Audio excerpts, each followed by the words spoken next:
y pues comienzo haciendo la presentación. Buenas tardes, es un gusto saludarlas y saludarlos. El día de hoy continuamos con el ciclo de conferencias Finanzas Cuantitativas en la UNAM. Como ya mencionaba yo en sesiones anteriores, la intención es atraer la atención de jóvenes como ustedes para que se interesen en estudiar un posgrado en matemáticas como puerta de entrada al mundo de las finanzas cuantitativas y considerando que dicho programa cuenta con un área de concentración en finanzas. También la intención es acercar a todas y todos ustedes a expertos con formación sólida en matemáticas y que tengan una amplia experiencia en la industria, de lo cual el conferencista del día de hoy es un magnífico representante, pues es egresado de la carrera de actuaría de la UNAM y tiene una amplia trayectoria en Grupo Coppel. Entre sus logros están el consolidar a nivel corporativo la División de Ciencias de Datos del Grupo Coppel y dirigir la política y operación corporativa del crédito del Grupo Coppel. Por ello, es un gusto y privilegio presentar a Iván de la O Galicia. Y bueno, Iván, te cedemos el micrófono. Sí, muchas gracias. Muchas gracias a todos. Si quieren, alguien tiene alguna duda o alguna pregunta a la mitad de mi plática o al final, yo quisiera invitarlos a que me interrumpan, levantan la mano y les doy el espacio para que en vez de que sea más un monólogo, sea otra vez una charla de esta parte. Entonces, ¿qué les vengo a platicar el día de hoy? Yo hoy les vengo a platicar de un concepto que nosotros le llamamos el sistema analítico de originación o los famosos credit scoring de una institución financiera. A ver, voy a adelantar la siguiente lámina. Entonces, primeramente, ¿cuál es el problema de una institución financiera que da crédito? Pensemos en una primera parte. ¿Qué sucede? Entonces, imagínense que hoy tenemos así. Llega un grupo de solicitantes, llega un grupo de solicitantes a tratar de pedir crédito. Cada uno de estos solicitantes hoy podemos recabar mucha información de ellos. Entre la información que capturamos de la solicitud digital del cliente, que son como 200 campos, o sea, cada vez que uno, el nombre, dirección, teléfono, comprobante, o sea, todo lo analizamos y luego está la información de los buros de crédito. Toda la información de los buros es otra parte y luego también estamos viendo la huella de las telefónicas. ¿Por qué? Porque cuando alguien nos da un teléfono, nosotros podemos ir a través de contratos de Telcel, ir a ver si esa línea telefónica es de prepago, es de pospago, cada cuánto recarga, cada cuánto se usa, las antenas en donde están y luego todavía la huella digital. Cuando uno pide crédito y a veces lo hace a través de su celular, nosotros nos podemos extraer cierta información del teléfono celular para sacar un patrón. Aproximadamente logramos extraer hasta, en uno de los mejores de los casos, hasta 4000 variables. Y entonces con esa información tenemos que tratar de decidir qué. Llegar a una única calificación, que es el famoso score. ¿Para qué? Que el score no es más que un modelo matemático que toma toda la información y llega y calcula un puntaje. Este puntaje normalmente nosotros siempre lo vemos calificado de 0 a 100 puntos. Donde cuando la gente está calificada al 100, imagínense que estos personitas verdes son buenos pagadores. Ahora el modelo hace un pronóstico futuro de lo que va a pasar. Lo que nos dice es que la gente que está calificada entre 80 y 100 puntos, hay 80 o 90 personas buenas y hay unas malas. Esos negritos son los malos. Y cuando la gente tiene una calificación baja, entre 0 y 19 puntos, hay más malos que buenos. Y hay una zona intermedia, ¿no? Porque dirían las instituciones financieras, pues aquí da crédito, aquí niega, pero literalmente es, bueno, aquí también autoriza, aquí niega, pero en esta zona, ¿qué va a pasar? Entonces, lo que tratamos integralmente es mientras el modelo sea más exacto, lo que hace este sistema es clasifica mejor. Y clasificar mejor en el mundo estadístico es encontrar que la distribución de la gente buena y la distribución de la gente mala se separe. Eso es lo que tratamos de encontrar. Funciones que traten de separar y discriminar mejor. Ese es el objetivo principal de esto y es parte de la razón principal del otorgamiento de crédito de muchas empresas. Con esto puesto un poco en el tema, pues al final del día estos modelos credit scoring pues, son herramientas estadísticas que evalúan el riesgo solicitante y tratan de encontrar un cierto nivel de puntaje. Hay escalas del score, puede ser de 0 a 100, de 200 a 500, cambia, pero en teoría son modelos de clasificación, es decir, tienen un conjunto de variables independientes y una variable dependiente que tratamos de predecir. ¿Para qué nos sirven? Estos modelos nos sirven para, uno, el otorgamiento de crédito. Esa es una de las principales funciones. Saber a quién le autorizamos un crédito, de tarjeta, un préstamo, un auto. También nos sirve para identificar condiciones específicas, tasas de interés, límites de crédito. Por eso a veces cuando los bancos, ¿por qué a mí me dieron un mejor crédito? Es porque hay un mejor score. El mejor score va asociado a ciertas variables. También nos permite hacer una mejor gestión de la cartera. ¿Por qué? Porque imagínense que nosotros podemos predecir, a ver, esta persona, ¿con qué probabilidad va a pagar el crédito? Si lo va a pagar bien, pues nomás dale seguimiento, pero si no va a pagar bien, pues le hacemos cobranza preventiva, llamadas, mensajes, algunas condiciones extras que nos permiten cuidar el portafolio. También nos permite reducir costos. ¿Por qué? Porque imagínense que esto nos permite a enfocarnos en la gente de más riesgo y no lo de menor riesgo, porque si no, tratar de gestionar y mandarles mensajes a todos los clientes es ineficiente cuando solamente hay que atender al 20% de la cartera. Y por último, la estrategia de cobranza que sintetiza y aprueba estas cosas de mejor manera. Ahora, hay muchos más usos de los credit scoring. Hay modelos que se han hecho también para, bueno, ¿con qué probabilidad esta persona me puede comprar un teléfono, una sala, un celular? Entonces también sirven para propensión o también sirven para modelos de short. O sea, al final los modelos credit scoring están ya por detrás de muchas cosas porque terminan siendo modelos que entrenamos para entender un comportamiento. Puntualmente los de crédito son buenos y malos pagadores, pero imagínense que la respuesta es, esto va a funcionar, va a ser exitosa o no la campaña, el cliente puede comprar X o Y producto, los usos son bastantes. Ahora, lo que quiero enfocar un poco más mi plática, y ustedes me van aquí interrumpiendo, es cómo desarrollamos un modelo. Un modelo de credit scoring es una metodología en términos generales, de una serie de pasos. Si se fijan, son estos 6 pasitos que hay que hacer. El primero, tenemos que definir el objetivo y recopilar los datos. Dos, una preparación de datos, ingeniería de variables, seleccionar la técnica matemática o técnicas matemáticas con las que vamos a hacer la modelación estadística, evaluar el performance de los modelos e implementar.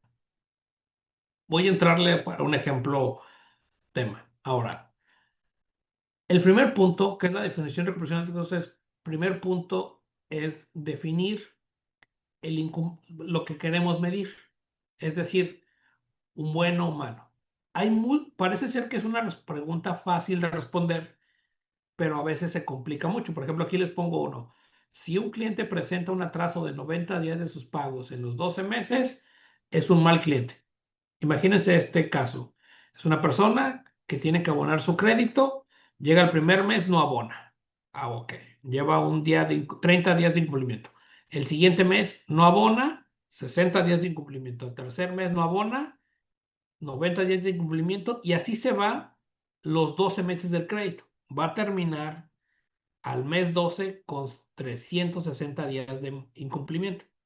Pues dirían que ese es malo, pues sí.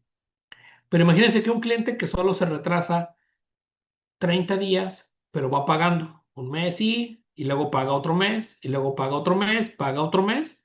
En teoría, ese cliente también incumplió porque llegó a los 90 días. O imagínense que un cliente llegó a los 90 días porque se enojó, pero después terminó después del plazo final pagando todo el crédito. ¿Es bueno o no? Entonces hay muchos matices de la definición de la variable. Lo más sencillo es definir un estado de decir, estos no fuimos rentable y esto sí, pero aquí hay mucha análisis de decir lo que yo llamo zonas grises en el negocio. O sea, este cliente, claro, la gente que compró y no hizo nada, pero aquí la gente buena no necesariamente tiene varios matices. La segunda es la preparación de las bases de datos, los datos crudos. Y aquí lo más importante es una cosa que se llama las ventanas de observación. Es decir, tenemos que hacer los modelos son predictivos, no explicativos. Entonces, lo que nosotros tenemos que hacer es, a ver, me voy a parar en enero del 2024 con toda la información que yo tenía de esos acreditados. Yo tenía de esas personas su solicitud, su crédito, su buró, pero no me interesa el buró de la persona hoy. Me interesa la buró de esa persona a enero del 2024. Y luego yo le voy a dar seguimiento a esos créditos 12 meses para adelante, que esa es la ventana de observación, para saber cuáles pagaron o no. Y de ahí sale la variable objetivo. Y entonces lo que trata el modelo es entender lo que pasó en el pasado para el futuro. ¿Qué problema tenemos con eso? Suena bastante bien, pero imagínense que ahorita de los créditos que tenemos de enero del 2025 no puedo construir una ventana de 12 meses. ¿Por qué? Porque solo han pasado 10 meses. Bueno, hasta si somos muy puristas, 9 meses han cortado sus créditos, porque enero del 25 a septiembre del 25, pues solo son 9 meses, 10. Entonces, y si me voy más antes, pues, ¿qué pasa con los créditos que di en junio del 25? Pues tienen menos tiempo de maduración. Entonces, normalmente a veces construimos modelos más atrás que son estables, pero los patrones van cambiando. Entonces, y luego, este tema del tratamiento de los perdidos o de los datos atípicos, ¿qué pasa si a la empresa en un mes determinado, que imagínate que haya sido en septiembre del año pasado, está en nuestra ventana de observación? Por eso tenemos que tener 12 meses de historia con 12 meses de maduración. Hubo un periodo donde hubo un periodo de una banda de fraudes. Entonces, esos fraudes van a ensuciar los patrones que el modelo va a aprender. Entonces, tenemos que sacar los fraudes, entender en dónde está, y si hubo un problema en que el sistema se cayó, que esa frase luego es más común en las empresas, de que algo se desconectó, eso generó errores en las condiciones de crédito, también cambia los patrones. Entonces, todo eso lo tenemos que eliminar de la base de datos. Ahora, después, otro paso antes de entrar a la ingeniería de variables. Normalmente nosotros, aunque armamos una base de datos de toda la historia, no construimos un modelo con la historia completa, porque si no, ¿contra qué validamos? Entonces, normalmente lo que hacemos normalmente es tomamos un 80% aleatorio de las bases de créditos. Imagínense que el total de créditos fueron 2 millones en un año, tomamos 1 millón 800, y con eso estudiamos 1.800.000, 1.600.000, y con eso construimos el modelo. Y el otro porcentaje, otro 20%, 30%, lo usamos para validar el modelo, porque lo que tratamos es que el modelo dé los mismos resultados en la base de datos de desarrollo con la que construimos, con la que validamos, porque si no el modelo se aprendió un patrón erróneo. Entonces, ya que está medio construido, variable objetivo, ventanas de observación y base de datos de desarrollo, empezamos este concepto que le llamamos ingeniería de variables. Entonces, ¿cuántas variables podemos tener? Yo les dije que podemos tener hasta 4.000, 2.000 variables por cada acreditado. Y entonces empezamos a estudiar, a ver, ¿qué relación tiene la edad con el incumplimiento? Los ingresos con el incumplimiento, y luego agrupamos variables y vemos. ¿Cómo se ve esto gráficamente? Para que no sea un poco esta parte. Se ve un poco así. Imagínense que lo que hacemos es tomamos todos nuestros acreditados, calculamos la edad al momento de que pidieron crédito. Entonces, por ejemplo, hay gente aquí joven y gente aquí mayor. Y aquí lo que calculamos es el porcentaje de malos, es decir, cuánta gente había menos de 20 años, qué porcentaje había malos. Pasa a veces que la gente joven, no es una cosa por decirlo, la estadística nos ha enseñado que la gente joven tiende a incumplir más sus créditos que la gente mayor de 60 años. Ahora, ustedes dirían, bueno, hay una correlación lineal de esto y hay que meter la variable edad. Ahora, pudiéramos meter la variable como un solo modelo, como un variable lineal, pero a veces comete un error porque esto no es una línea recta. Si se fijan, los comportamientos de la gente joven son distintos a esta edad, pero dirían, bueno, esta es otra manera de separar una variable continua en discreta, pero lo mejor que hacemos para hacer eso usamos árboles de decisión, que es una técnica mucho más precisa cuando son dos variables, y te puede encontrar los intervalos óptimos, que es esto, ¿no? Si se fijan, son patrones mucho más exactos, de decir, aquí usemos esta variable, esta variable, esta variable, y normalmente esto lo hacemos de todas las variables de análisis. Ahora, lo que sí pasa es que, bueno, aquí tal vez la gente muy joven termina no pagando sus créditos porque a veces los montos son muy altos y la gente también alta no paga tampoco los créditos. Ahora, esto es siempre hacemos análisis, no es lo mismo un préstamo personal de montos de entre 5,000, 20,000 pesos a una hipoteca. Las hipotecas, pues lógico, no se le dan a gente de tal. ¿Por qué? Porque ya una hipoteca son de 20 a 30 años y jugamos otra parte. Pero este análisis individual por variable lo hacemos de cada una y tratamos de calcular el nivel de precisión de cada variable para que entendamos esta parte. Pasan algunos patrones interesantes, miren, este es el de la edad, pero en la parte de los ingresos nos pasa algo así, que conforme la edad aumenta, los ingresos aumentan y conforme diríamos, bueno, entonces a mayor ingresos, la gente paga mejor y a más bajo ingreso no pagan tan bien porque no le alcanza el dinero.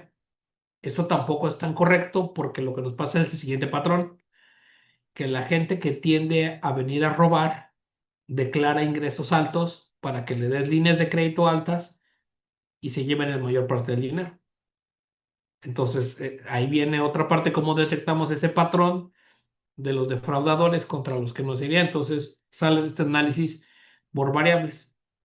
Entonces, esto lo hacemos muchas veces. Ahora, como asterisco, ya no hacemos cómputos tan manuales nosotros, por eso están los paquetes estadísticos que nos hacen esto de manera manual y nos muestran ya los reportes y lo estamos viendo más sencillos.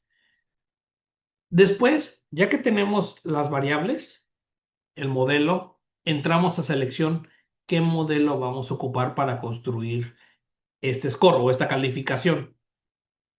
Entonces nos pasa que hoy tenemos modelos tradicionales, que son regresiones logísticas binarias. Ahora también tenemos árboles de decisión, neuronales y algunos modelos un poquito más estadísticos avanzados, pero lo que quiero decirles es que existe una familia muy grande de modelos con los que podamos nosotros literalmente probar. Unos tienen unos supuestos, otros tienen otros supuestos, pero yo siempre digo en teoría, hasta que la data no lo diga, no podemos confiar que uno es mejor que otro, aunque algunos modelos tienen algunos pros y contras.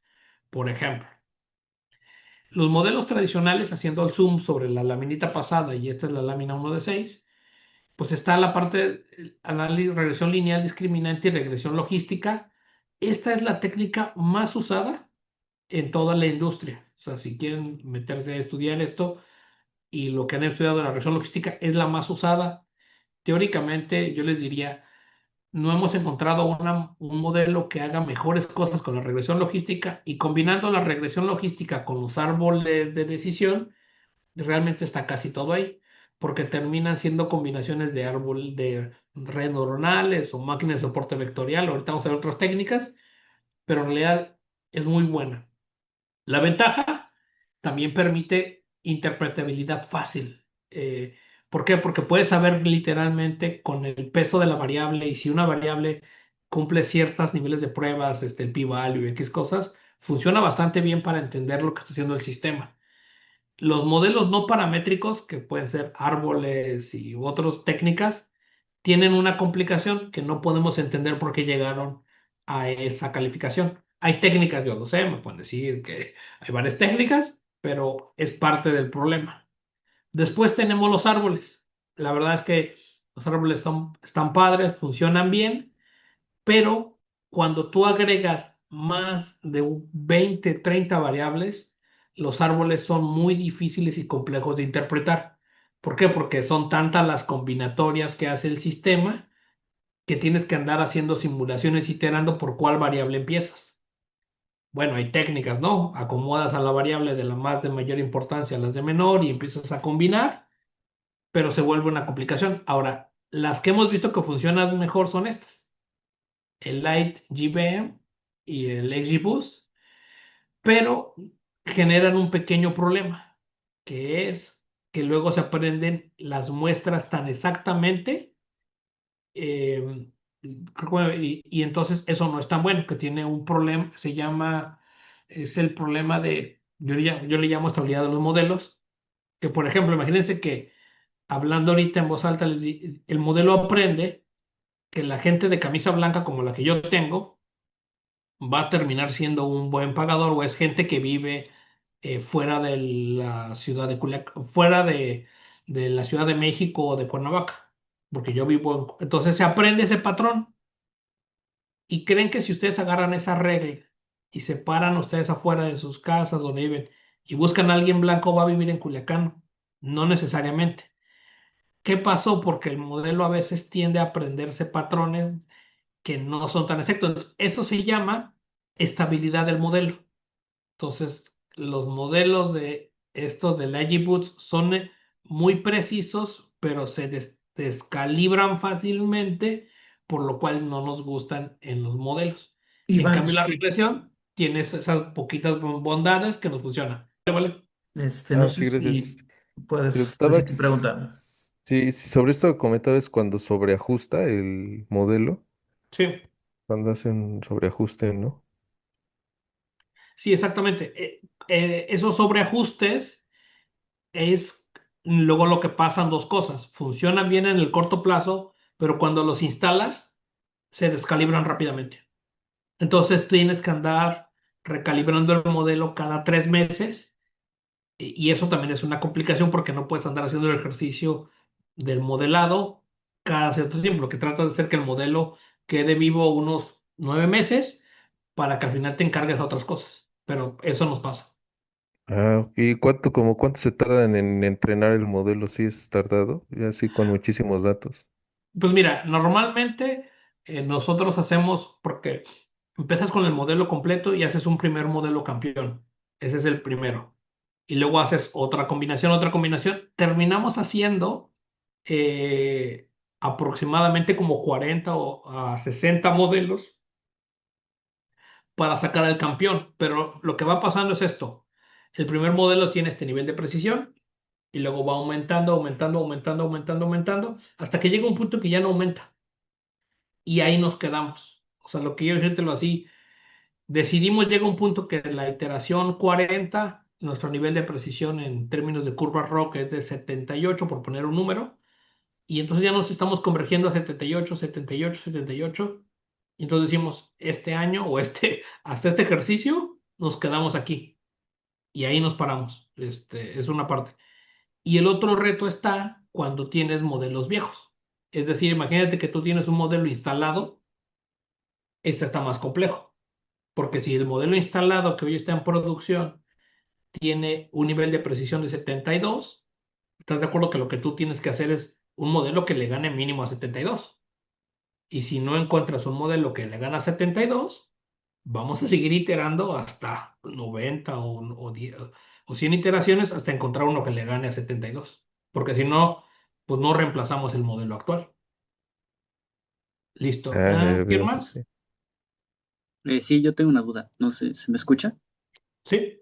Ah, primero que nada, gracias por la plática también, aunque todavía no acabo, pero entonces la métrica de clasificación que usa para evaluarlo es la de precisión. Sí, no, mira, no hemos llegado ahí, pero termina siendo la curva ROC, Ajá, que teóricamente es un estadístico, le llamamos estadístico C, que viene de la matriz de confusión. Está un poquito más adelante, pero esa es nuestra matriz, esa es nuestra métrica de clasificación de los modelos. ¿Por qué? Porque cada técnica estadística, o sea, la regresión logística tiene sus métricas de desempeño, sí. los Boots tienen métricas de desempeño, las redes neuronales tienen métricas de desempeño, pero para comparar diferentes técnicas, todo se hace a través de la matriz de confusión y eso se forma una curva ROC o un Gini, que esa es la métrica final. Ah, excelente. Y me imagino que hay muchos problemas con pensar hacer diferentes modelos, es decir, hacer más de uno dependiendo ciertos parámetros sociodemográficos, por ejemplo, edad o número de años de empleabilidad o cosas de ese estilo. O sea, me imagino que llevarlo a producción sería ineficiente tener varios modelos. Mira, ¿Tenderían al sobreajuste o algo así? ya lo que terminamos es ya como en la producción.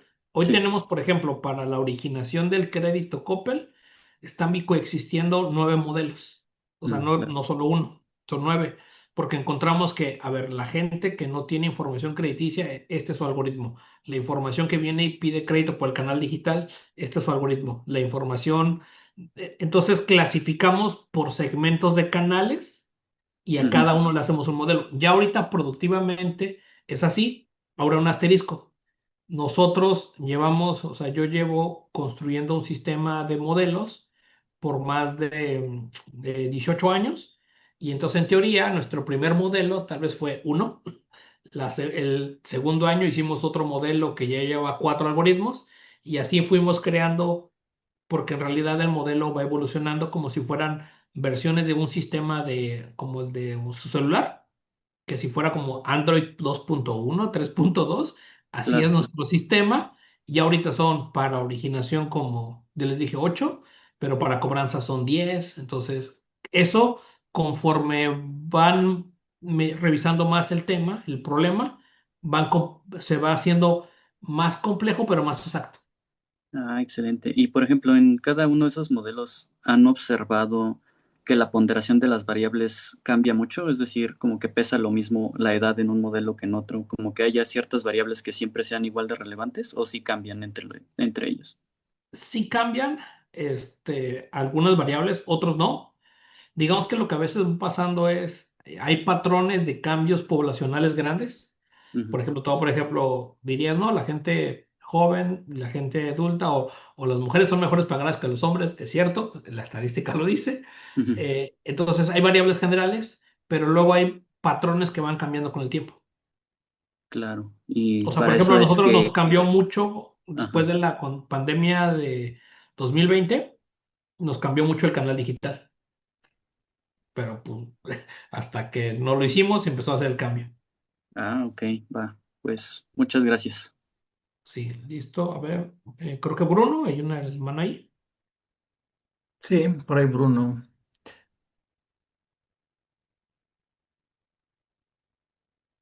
No te escuchamos. No, uy, Creo, creo que ya bueno, no. ya, perfecto, bueno. Entonces les digo, estas son la familia de árboles de decisión, la segunda familia de modelos. Las siguientes ya te metes con las redes neuronales o las redes de percepción. Hay varias, funcionan bien, un poco más complejas, pero funcionan bien. Esta nos gusta principalmente para otro tipo de modelos, pero no para los de clasificación, pero funcionan. Y luego están estas que son las máquinas de soporte vectorial, los Super Machine Vector Machine, funcionan bien. Y el de Navis, la verdad es que los hemos probado un poco, pero no nos han funcionado tan bien. O sea, yo les doy un poco mi experiencia de esa parte. Y luego estamos con los híbridos. Cuando tratas de hacer una combinación entre región logística y árboles, la mejor combinación que nos ha hecho es la regresión logística o el XGBoost para primero segmentar, o sea, segmentas a los clientes en perfiles generales y construyes modelos individuales de regresiones. ¿Por qué funciona un poco mejor esto? Esa es una intuición mía, es porque casi todo lo puedes aproximar con líneas rectas. La bendita em, máxima verosimilitud que está en la regresión logística es muy fuerte y cuando teoría tienes alto volumen de datos como los que manejamos nosotros, la ley de grandes números se cumple un poco más, entonces son más estables. Pero hay muchos papers del tema relacionados con esos.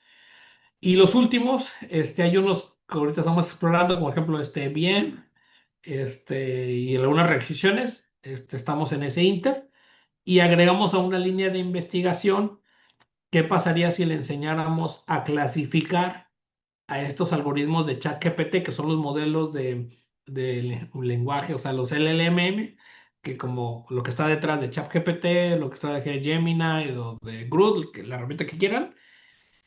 Hay algunas investigaciones que hemos visto y en teoría tampoco entrenan tan bien hasta ahora, asterisco, asterisco, asterisco, hasta ahora, y con la muestra que sí usamos, que clasifiquen mejor de lo que tenemos. Pero creo que al final del día es parte del objetivo de mi departamento o de la institución, tratar de hacer probando los algoritmos que mejor tengamos, ¿no? Porque son unos algoritmos mucho más eficientes, pero estamos en ese caminito. Entonces ya con todos estos modelos que probamos, como yo les digo, estas son iteraciones, una iteración, otra iteración, vamos probando. Tenemos que encontrar un área, una evaluación y desempeño igualitario a todos los algoritmos. Entonces, normalmente, pues hacemos con la muestra de desempeño, calculamos el modelo y calculamos estas dos métricas, lo que es el Gini, eh, el AUC y la prueba KS. La mejor es esta. La prueba con Milron se usa de manera inversa. Si la han estudiado un poco en sus salones, está hecha para que si las muestras son iguales. Entonces acá usamos la prueba inversa, ¿no? ¿Qué tan distintas son? Entonces lo que tratamos de medir es la máxima separación de la distribución de los buenos pagadores de los malos pagadores. Y si el modelo encuentra distribuciones máximas, o sea, más separadas, es mejor. Y en este tema del área bajo la curva, este es un modelo que trata de a cada punto de calificación evaluar la precisión del algoritmo. Y aquí lo que es el mayor nivel de precisión que obtengamos cambia. Pero aquí hay un asterisquito. Cuando hablamos de modelos de originación del crédito, los niveles de precisión tienden a ser más bajos, de 68 a 74, porque hay muy poca información, porque solo es la información que vemos en la solicitud, el buró y la data afuera. Pero cuando hablamos modelos de comportamiento de pago, o sea, imagínense que yo estoy viendo el comportamiento de Gabriel, pero yo tengo de Gabriel no solo la solicitud, sino tengo cuántas veces transacciona, cuántas veces se conecta con su teléfono y toda la data transaccional que yo puedo, y lleva conmigo 5 años de historia, yo ya tengo más o menos un buen patrón para predecir y los niveles de precisión ahí ya son de 90%, pero son los modelos ya comportamentales, los que llamamos behavioral models, mucho más precisos. Entonces tenemos de los dos, uno que enseña patrones y luego las pruebas de estabilidad. Ahora, último, terminamos siempre quedándonos con un modelo final. Uno puesta a producción y uno para los modelos de otorgamiento tiene que decidir en dónde ponemos el punto de corte. Para eso tenemos que hacer cálculos de estimación de la vida futuro de un crédito. Imagínense que este es el problema que tenemos. Cuando tú le niegas el crédito, o sea, aquí entramos en el problema de error tipo uno y error tipo 2 de los algoritmos. ¿Qué errores podemos cometer al dar crédito? El error que cometemos es, primero, darle crédito a alguien malo. Ese es un error. Ahora, ¿cuánto nos cuesta ese error? Pues si le diste 10,000 pesos y fue un mal crédito, se te va a ir y te va a robar los 10,000 pesos y se va a ir. Punto. Y el otro error que le llamamos error tipo 2 es negarle el crédito a alguien que iba a hacer un buen crédito. O sea, le niegas o sea, darle el crédito a uno malo y negarle crédito a uno bueno. Pero ¿cuánto perdemos por el segundo crédito?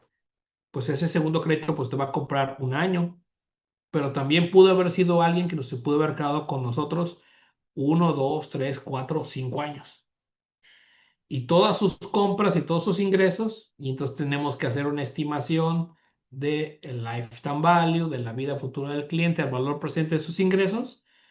Entonces hacemos un análisis financiero a cada nivel del cliente y con eso decidimos, bueno, el lugar óptimo para colocar es 580, como está aquí el ejemplito.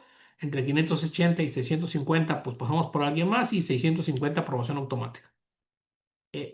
Ahora, como yo les decía hace rato, nosotros lo hacemos esto para cada modelo, entonces son ocho veces tenemos que hacer esto, no una, y por cada producto.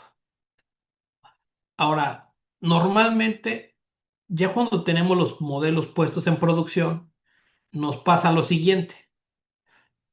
Esta es una terminología más nuestra acuñada, que hacemos reingenierías, perdón, recalibraciones y reingenierías.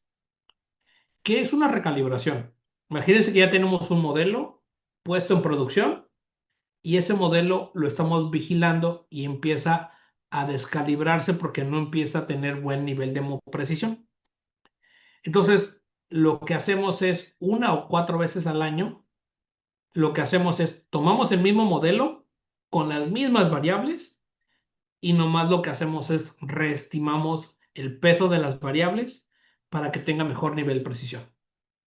A eso le llamamos solo es una recalibración de parámetros, que al final sería corre el modelo de desarrollo con las mismas variables, pero con una ventana de tiempo más actualizada. Entonces, imagínense que si el modelo que hicimos el año pasado, nomás lo corro con los créditos nuevos y recalibra los pesos de las variables. Eso es muy sencillo, muy práctico y funciona. Se hace una vez a una, cada vez es 1 o 4 veces al año. Cuando el modelo es muy estable, pues se hace nada más una vez al año. Cuando estamos entrando a negocios nuevos, como a poblaciones nuevas, se hace más veces, pero acá es donde nos gusta un poco más las cosas, que esto le llamamos reingeniería. Y la reingeniería es donde probamos nuevas variables, nuevas hipótesis, probamos nuevos algoritmos y nuevas reglas de negocio. Ahora, es decir, el modelo viejo está ahí, pero oye, ¿qué pasa si ahora hacemos más modelos? ¿Qué pasa si probamos una técnica estadística nueva? ¿Qué pasa si hacemos esto? Las reingenierías son más costosas porque son un ambiente de análisis y desarrollo mucho más pesado. Por eso lo hacemos una vez al año o a veces hasta 2 veces al año. Pero nos da mucho mejor nivel de precisión. ¿Por qué? Porque nosotros decimos hay 4 cosas que nos mejoran los niveles de precisión de los modelos. Uno, más data. Imagínense que si tuviéramos data que no teníamos, pues el modelo puede, hipótesis, ser más preciso porque tiene nueva información. Dos, los modelos se descalibran con el tiempo, entonces al tener una ventana de observación más actual, son mucho más precisos. Tres, encontramos segmentos más precisos. Y tercero, probamos una técnica estadística nueva. Como por ahorita le estaba diciendo, los modelos de lenguaje LLM, probarlos y ver que funciona. Es una técnica nueva. Hay que probar, pero como les decía. Y por último, para dejar un poco esa parte, normalmente cuando tenemos que hacer las pruebas pasa esto. Imagínense, tenemos implementada la versión 7 en toda la población. Y entonces aquí lo que hacemos es esto. La versión nueva lo probamos en un porcentaje aleatorio, pequeñito, y dejamos un grupo testigo como de control. Y entonces esto lo ponemos en producción y ¿qué tratamos de hacer? Tratamos de decir, a ver, este modelo, creo que aquí, fíjate, la versión 7 rechaza el 32% de los créditos, creo que no sé si es la versión nueva. 32% de los créditos, los clientes nos compran 3,164 y traen un vencido de 5,6. Y la versión 7 rechaza más créditos, los créditos que acepta compran menos con más vencido. Entonces, cuando esta información la encontramos, lo que hacemos es después que reemplazamos el modelo 8 para que esté en el 100% de la base, dejamos un grupo de control y así vamos probando. Pero este ejercicio intuitivo de hacer pruebas en línea con pilotos y testigos, normalmente lo vamos calibrando en nuestro día a día operativo, que nos dedicamos a hacer esta parte, todo a través de la metodología de campeón retador, Champion Challengers, del modelo, pero ya esto es cuando al final reemplazamos un modelo. Lo a veces más fácil es hacer el primer modelo, porque el primer modelo no tiene retador, pero cuando ya tienes un modelo antiguo, ya no es solo hacer un mejor modelo, sino es ganarle al anterior y que los resultados sean igualitos. Digo, este era lo que traía. No sé si alguien está aquí aprovechando algunas dudas, preguntas de, de esto. Mira, tienen abierto, gracias Iván. Ahorita tienen abierto para que escriban sus preguntas en el chat y pues mientras escriben en el chat, a lo mejor yo puedo hacer una pregunta esperando Sí, sí. a que venga la pregunta, lo demás. Eh, Tengo muchas preguntas, obviamente, A ver. pero no voy a preguntarlas todas. Pero una es, por ejemplo, tú hablabas que en los modelos de originación tienen entre un 68 y 74% de precisión, pero, por ejemplo, si lo especializaran por segmentos de su población, o sea, por ejemplo, particularmente sobre aquellos clientes para los cuales tienen el historial crediticio, ¿eso mejora? ¿Eso ayuda? Sí, llega a crecer hasta un 78, pero cuando encuentras un segmento más preciso, otro te sale más complejo, como más de zona gris. Entonces un segmento se te hace más pequeño, pero sí funcionan. Hemos visto a 78, 79 en la curva, en el Gini o la curva estadístico seco. Y ya, para complementar mi pregunta, ¿y qué tan fácil o difícil es, pues, tener clientes así? O sea, con clientes que tienen un historial crediticio. Mira, nosotros como institución financiera, que estamos para más a un mercado masivo, eh, de 100 personas que vienen a pedir crédito, nuestra estadística es 50 nunca han tenido una relación con una institución financiera. Entonces, el modelo no funciona ahí. De esos 50 personas que pasan, 25 trataron de pedir crédito en algún banco y se lo negaron. ¿Por qué? Porque no tiene historial crediticio. Es un juego muy curioso, pero si no tienes historial, ¿cómo haces un historial? Entonces, 25 tampoco sirve. Entonces, 75% de mi sistema. Y de ese 25%, sí hay gente que ha tenido uno o dos créditos. Entonces, solamente funciona para un 25% de nuestra población. Gracias, Entonces, Iván. Por ahí ya hay dos preguntas. Una primera dice de Tulio. Dice, ¿cuánto dura una sesión de retador donde un modelo nuevo se está probando contra uno antiguo para decidir si funciona mejor? sí, en esta laminita que le pusimos Champion Challenger, normalmente dejamos de 2 a 3 meses del performance. Es decir, tú instalas, el modelo empieza a tomar decisiones y empiezas a ver el comportamiento 1 y 2 meses. Puedes dejarlo un tercero, pero tratas de tomar decisiones de entre el 1 y 2 más estables. Pero si esta es entre 2, 3 meses lo que tardamos para decidir cuándo cambiar.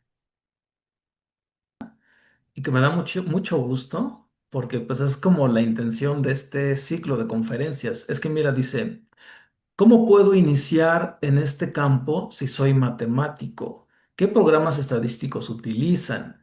Si ven regresiones lineales, logarítmicas, los modelos Garch, ARIMA y sus derivados, ¿se pueden ocupar? Es la pregunta. Sí, mira, yo normalmente los modelos Arima y Garch sí los usamos pero no como para la parte de modelos de scoring. Me explico. Los modelos Arima, Garch, son modelos de pronósticos de series de tiempo, muy buenos, para las series de tiempo. Entonces, normalmente es un conjunto de datos que está relacionado en una línea de tiempo. Esos los usamos mucho nosotros para hacer proyecciones financieras, para ver el balance, flujo, otro tipo de cosas. Para el problema de los scores, nosotros nos terminamos usando los modelos de clasificación, que son modelos que usan un conjunto de variables independientes y una variable dependiente. Entonces, los otros son otra familia. Ahora, yo les podría decir, yo más o menos en mi experiencia profesional, he visto que hay como unos 5 o 6 tipos de clases de modelos. Mira, uno es modelos de clasificación, los que les dije ahorita.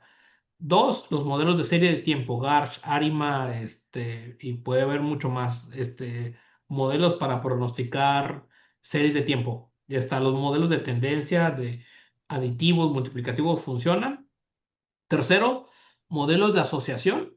Esos son cuando, dado que yo compré, no sé, compré pañales y compré ropita, entonces, ¿cuál es el próximo producto? Estamos tratando de asociar productos. Esos son de asociación porque ya no son tan sencillos. Están los datos georreferenciados. Yo les llamo otra parte porque cuando uno analiza los datos en mapas cartesianos, es distinto. Por ejemplo, está un concepto que llamamos isócranas. ¿Qué es una isócrana? Si ustedes ponen en su Uber y quiero ir de yo aquí a acá, a su otra dirección, ven que se forma una pequeña línea, no una línea recta, se forma una línea. Esa línea se llama isócrana. Isócrano, así es el término, que es, entonces, ¿cuál es la distancia más corta del punto A al punto B a través de un espacio cartográfico o caminando X cosas? Entonces, los datos geoespaciales se administran de una forma distinta. em, los análisis, los datos, lo que llamamos es análisis, datos, ¿cómo son esos? Mira, texto, audio y video, hay técnicas para convertir toda esa información en datos no estructurados a datos estructurados, es la palabra correcta. Entonces, yo les diría son como 5 o 6 familias. Depende muy bien la industria y el segmento en donde te quieras especializar, porque en función de eso son como las herramientas que vas a usar. O sea, yo voy a decirlo así, si una persona quiere hacer una carrera en la parte de sistemas de originación de crédito y eso, tendría que estudiar muy bien los modelos de clasificación como herramienta de mano siempre, pero si se quiere dedicar a veces a finanzas, los modelos de Garch, Arima funcionan bastante bien. Los modelos de comportamentales también le funcionan. Entonces, pero si quiere dedicarse a marketing y el e-commerce, los modelos de asociación son necesarios. Entonces, yo les diría, depende. Todos son utilizables en todos los lados. Muchas gracias, Iván. Oye, pues mira, tienes muchísimas preguntas. Tú me dices, Duca, ¿a qué horas, dónde le paramos? La siguiente pregunta es de Arturo Yair. Dice, la introducción de los productos de Sofipo, como las tarjetas Nu, Story o Plata, que sirven para crear un poco de historial crediticio, ha cambiado, o sea, la pregunta es, ¿ha cambiado en algo el panorama con esto que menciona? Que se cumple este círculo de no poder hacer historial crediticio porque no se puede tener crédito. O sea, han venido jugadores nuevos a tratar de dar crédito a la base de la pirámide. Yo les diría, Nu y History vienen fuertes. Lo que yo he estudiado de Nu, si tú no has tenido crédito en una institución financiera, Nu no te daba. Tomen mis datos como preliminares. Tal vez a principios de año no, pero ya empezaron a dar pruebas, a darle crédito de poco monto a la gente, pero dan montos de 500,000 pesos. O sea, yo no he visto que Nu ni History se animen a dar créditos de 20,000, 30,000 pesos para alguien que no tiene comprobante historial crediticio, pero algo bueno es que están probando. O sea, están probando hacer un mejor modelo y con eso tratar de bancarizar. Yo veo a ellos, a History, a Nu, le va a venir una empresa que se llama muy buena, que se llama Revolut, europea, googleenla, eh, que debo decir, aparte de mi función es siempre conocer a los jugadores que están tratando en ese camino. La banca tradicional no es tanto de esto. Ok, muchas gracias. Bueno, mira una pregunta de Ángel que dice que qué tipo de datos no tradicionales tienen el potencial para involucrarse en la creación de este tipo de modelos. Sí, mira, la data no tradicional que hemos venido, estamos explorando es data relacionada con el comportamiento, lo que llamamos comportamiento digital. Me explico. A veces el tipeo, o sea, cuando hablamos del tipeo, ustedes escriben algo. Entonces, cuando escriben algo, lo escriben a una velocidad. Entonces, esa velocidad tiene que ser constante en la forma en que llenan una solicitud. Entonces, estudiar el tiempo que se tarda en eso, porque imagínense que detectaran un patrón donde hay el texto está ahí y se pega en automático. Eso es un bot. Entonces, a veces los tipeos, o sea, como es la velocidad de esas cosas, funciona. Y el otro que estamos estudiando ahorita, que nos lo dijeron en otro lado, fue normalmente la gente que usa en sus correos, en sus correos de email, cosas que van asociadas a sus nombres tienden a ser más formales. O sea, como lo quiero decirlo así, es una hipótesis que tenemos que verificar, pero toda esa data que viene de tu celular o del tipeo o huellas o por ejemplo, imágenes, en ese caminito donde estamos a data, nosotros le llamamos data alternativa a todo lo que no viene de la solicitud y los buros. Muy bien, muchas gracias.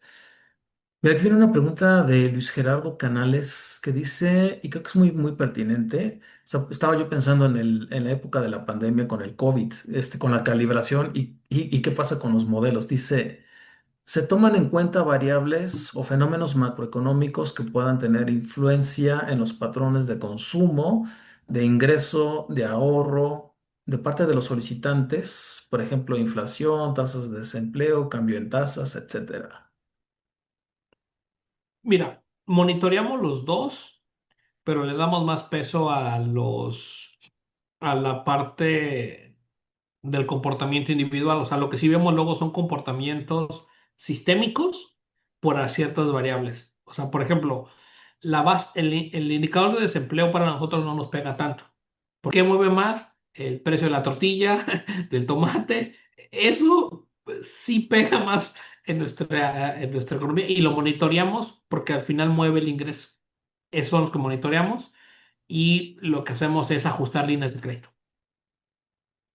O sea, sí observan esas variables Sí. o sea, que se van como fuentes oficiales como el INEGI o... Sí, el INEGI tiene un apartado que calcula las encuestas de gasto-consumo que se llama el ENIG. Sí, La verdad es que el INEGI provee mucha información de manera sí, gratuita y nosotros somos arduos consumidores de su información. sí, pues, el proveedor de México. Eso sí, voy a decirlo así, eso lo hacen bien. Y ahorita ya en teoría, no, antes, muchos años antes la vendían, ahora ya no, es pública. Muchas gracias. Híjole, hay muchísimas preguntas, Iván. Tú, pero creo Pues que, mira, si quieren, démosle 2 minutos, de unas 2 preguntas más ok, y puede ser que si quieren me pueden compartir y veo si y me doy el tiempo de contestárselas con tiempo. excelente. Mira, bueno, entonces viene una pregunta de Eduardo que dice, hola, buenas noches. Mencionaba que existen modelos de originación y modelos de cobranza. A partir de los últimos se recalibran los primeros o más bien es otro segmento de clientes. Los de cobranza podrían a partir de sus características predecir el comportamiento de la originación. Eh, sí, Mira, sí o no nos ayudan, porque a veces los modelos, o sea, cuando uno construye modelos de scoring de originación, trata de que sea un modelo predictivo. Es decir, dado una información en el pasado, quieres predecir si va a ser bueno o no. Hay un tipo de familias que se llaman modelos explicativos. Es decir, ¿por qué la gente incumplió? Entonces los modelos de cobranza se parecen un poco más a modelos explicativos que te ayudan a saber por qué pagó y no pagó.